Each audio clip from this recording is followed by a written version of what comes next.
final if Sussex issue cannot be settled. Charles, let Kate do it. The Princess of Wales has done something admirable and problematic, but can King Charles continue to let it go?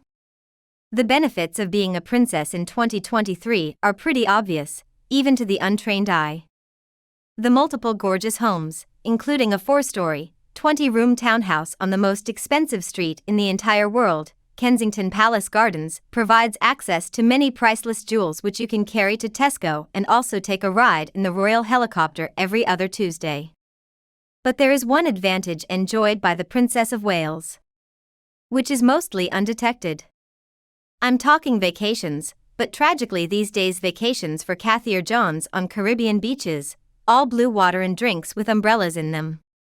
But must instead go to places generally described as invigorating like Cornwall's Isles of Scilly. Alright, so maybe Catherine doesn't like it on a yacht, but her free time equals that of someone with an endless pile of sick notes. And if Catherine was just another mom hustling and filling her days doing yoga and drinking soy milk and wondering why she even bothered to go to college, it probably wouldn't be a problem. But clearly Catherine is not like that. She may be the world's only owner of the thermal bikini, but she will also be the next Queen of the United Kingdom, so her role in helping support the monarchy cannot be overstated. Unfortunately, you usually won't have time to save venerable medieval institutions if you're too busy taking bar lessons. This week, Catherine returned to work for Wednesday's official engagement in 29 days. She met a Yale scholar in partnership with its Early Years Foundation before leading a foundation meeting at Windsor Castle. Then she and William traveled to Birmingham on Thursday to meet people in the arts and creative fields. Imagine getting the most important job of your entire life so far, a job with overwhelming pressure, and taking on the role of one of the most iconic women of the late 20th century. And then you keep taking 4 weeks off, but really, that's exactly what Catherine has just done even now. He is on track to take off by around 4 months this year alone, almost 11 weeks in total, just under 3 months longer than most Britons. Many Catherine and William fans will be quick to chime in and point out that for years the Prince and Princess of Wales have been taking advantage of British school holidays to spend time with their 3 children, Prince George, Princess Charlotte and Prince Louis. We can't deny that's a pretty picture.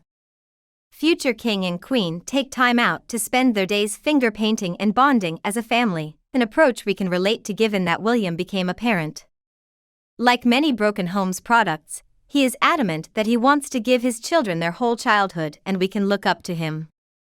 Now, if George can somehow reach adulthood and good mental health, this could be the first time a ruler has managed to want to be mean. Seriously, take a look at the men and women who have been inducted over the past 100 years and you will find a whole bunch of selfish, miserable guys who loved lavish pocket money. In any combination you will find people who loved booze. You'll find people who liked to have sex with people they shouldn't have sex with, and also killed small animals with a truly unnerving degree of randomness.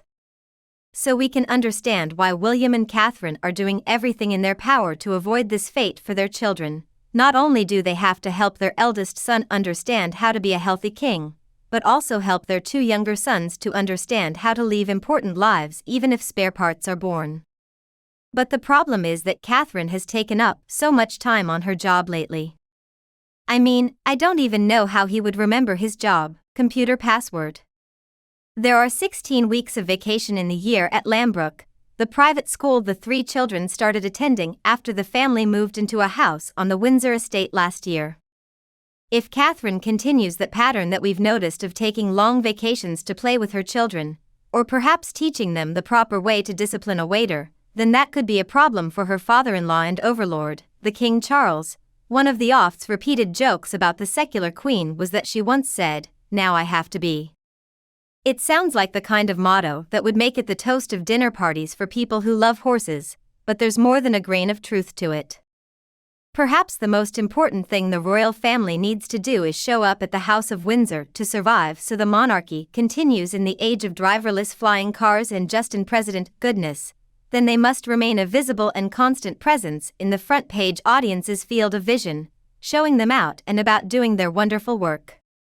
The sad thing is that they cannot afford the luxury of taking a lot of free time to run with their children and play hide and seek. Now, what makes this job even more difficult is the fact that the royal family has a rapidly shrinking frontline staff. Over the past 4 years, the number of working members of the royal family has fallen from 16 to just 11, through death or disgrace or on the road to Oprah. The total number of jobs held by HRH, who work officially for the Crown, has fallen by nearly 40% over the past decade. People who work for Windsor's Incorporated are also part of a rapidly aging workforce. Nearly 65% of HRH or workers over 70 years old.